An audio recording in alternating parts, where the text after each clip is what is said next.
Terima kasih karena sudah subscribe. Jangan lupa tekan tombol lonceng. Assalamualaikum guys, kembali lagi ke channel saya Anjar Halik. Sekarang saya akan membuat reaction. Ada satu video nih, kita punya kawan-kawan yang di luar sana diantar sini, itu request buat reaction lah. Jadi saya tengok dia punya tajuk nih, perbedaan Tionghoa Indonesia dan Chinese Malaysia guys. Jadi saya pun belum tengok lagi video ini. Jom kita sama-sama saksikan, kita sama-sama tengok apa pendapatan masing-masing lah. Jadi sebelum tuh guys, siapa yang belum subscribe, tekan tombol merah subscribe supaya tidak ketinggalan saya punya reaction video seterusnya. Yang sudah subscribe tuh terima kasih banyak-banyak. Tak payah buang masa lagi, jom kita saksikan guys. Ini saya akan berbagi cerita mengenai perbedaan antara Tionghoa Indonesia dengan Tionghoa Malaysia. Video ini saya buat karena saya tertarik setelah melihat beberapa komentar yang ada di video saya yang satu ini. Video ini sebetulnya bercerita mengenai warga Tiongkok yang dulu lahir dan besar di Indonesia. Namun karena kondisi sosial politik yang kurang menguntungkan pada tahun 50-an hingga 60-an, akhirnya mereka terpaksa pindah ke Tiongkok. Namun karena kecintaan mereka terhadap Indonesia, sampai saat ini mereka masih bisa berbahasa Indonesia, bahkan bisa menyanyikan lagu-lagu kebangsaan Indonesia. Seperti apa? Wah, ini dia hebat, guys. Ceritanya.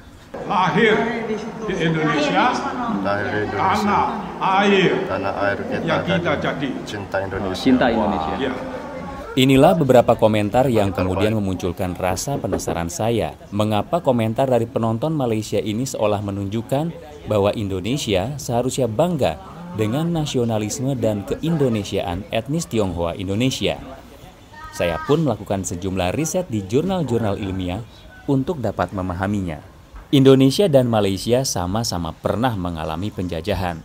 Indonesia dari Belanda, sementara Malaysia dari Inggris.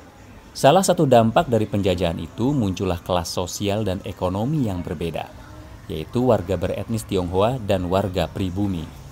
Di zaman kolonial, penduduk beretnis Tionghoa baik di Indonesia maupun Malaysia relatif mendominasi perekonomian.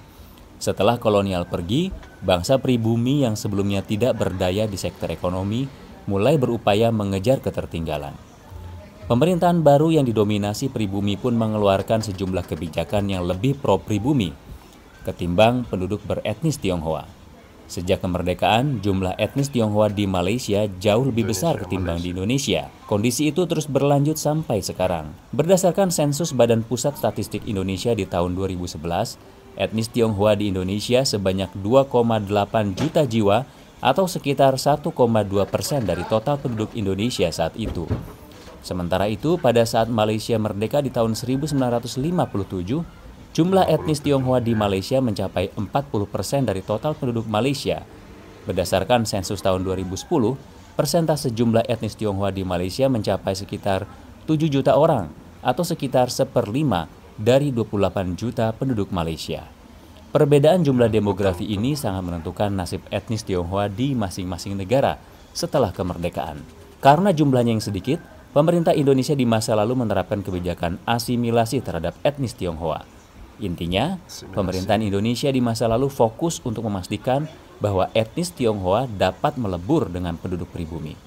Sementara pemerintah Malaysia menerapkan kebijakan yang akomodatif terhadap etnis Tionghoa. Pemerintah Malaysia lebih fokus untuk cukup memastikan bahwa etnis Tionghoa dapat menerima simbol-simbol negara seperti bahasa Melayu sebagai bahasa nasional. Pada saat bersamaan, etnis Tionghoa tetap dapat memelihara identitas dan budaya mereka. Pada tahun 1960-an, pemerintah Indonesia meminta etnis Tionghoa untuk menggunakan bahasa Indonesia, di antaranya dalam penamaan toko-toko yang sebelumnya beraksara Mandarin. Pemerintah juga melarang penerbitan surat kabar berbahasa Mandarin. Hanya satu yang tersisa, yaitu Indonesia Ribau, yang didukung kalangan militer. Walaupun sebenarnya, koran ini hanya terdiri dari 8 halaman, 4 halaman diantaranya saja yang berbahasa Mandarin. Pada tahun 1960-an, warga etnis Tionghoa juga diminta mengganti nama dalam Mandarin ke nama yang lebih mengindonesia. Kebijakan yang paling berpengaruh terhadap hilangnya budaya Cina di Indonesia terjadi tahun 1957.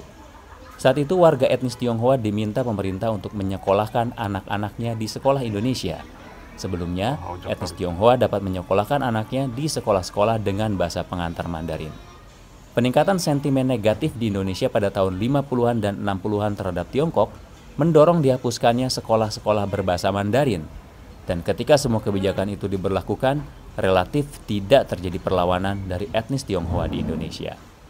Berbeda dengan di Malaysia, kalangan nasionalis Melayu sejak kemerdekaan di tahun 1957 berkeinginan kuat untuk menjadikan bahasa Melayu sebagai bahasa nasional. Namun, pemerintah tetap menjadikan bahasa Inggris sebagai bahasa resmi Malaysia. Kalangan nasionalis Melayu pun terus menekan pemerintah hingga akhirnya terjadi kerusuhan antar etnis di tahun 1969. Penduduk non-Melayu seperti etnis Tionghoa dan India melakukan perlawanan.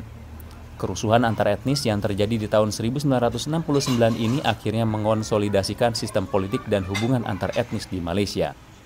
Walaupun bahasa Melayu mulai ditetapkan sebagai bahasa resmi di dunia pendidikan formal, penggunaan bahasa asing lain seperti Mandarin dan Tamil tetap diperbolehkan, terutama di sekolah-sekolah swasta.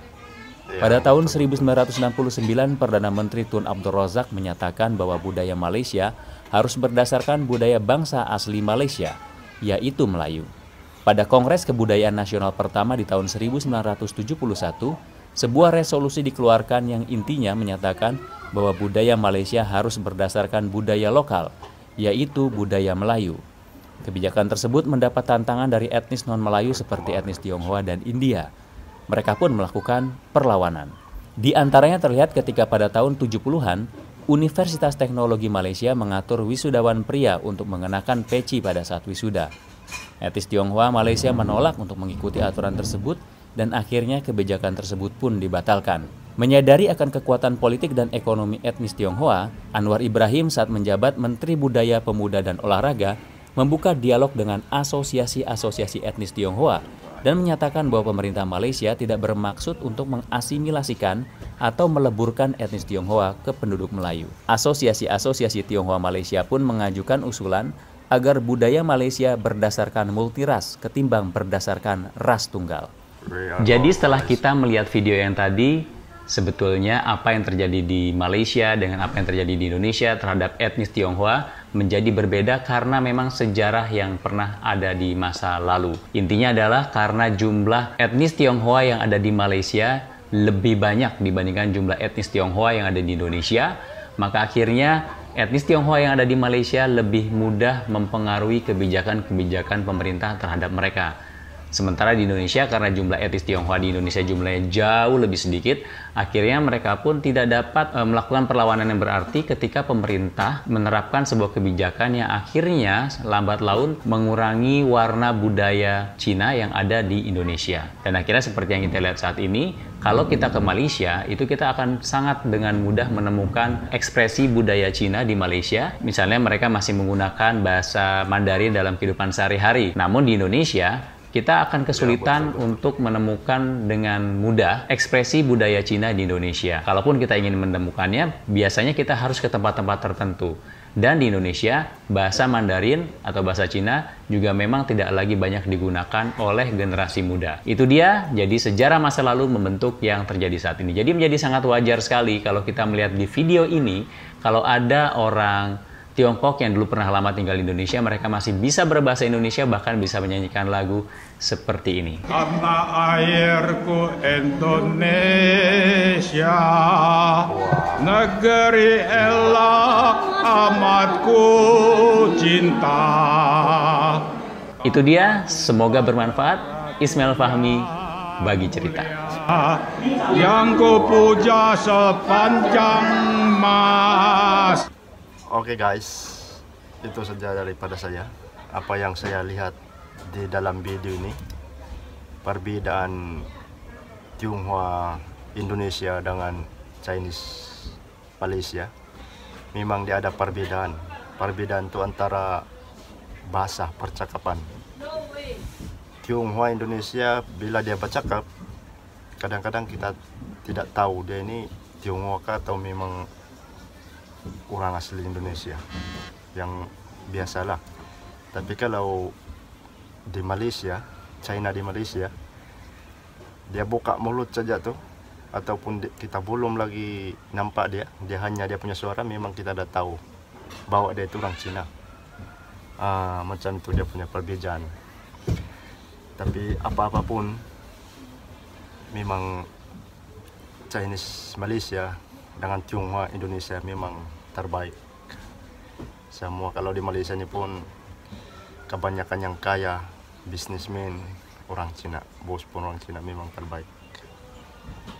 Oke, itu saja pendapatan daripada saya. Siapa yang belum subscribe, subscribe guys. Yang sudah subscribe tuh terima kasih banyak-banyak. Oke, bye-bye. Terima kasih karena sudah subscribe. Jangan lupa tekan tombol lonceng.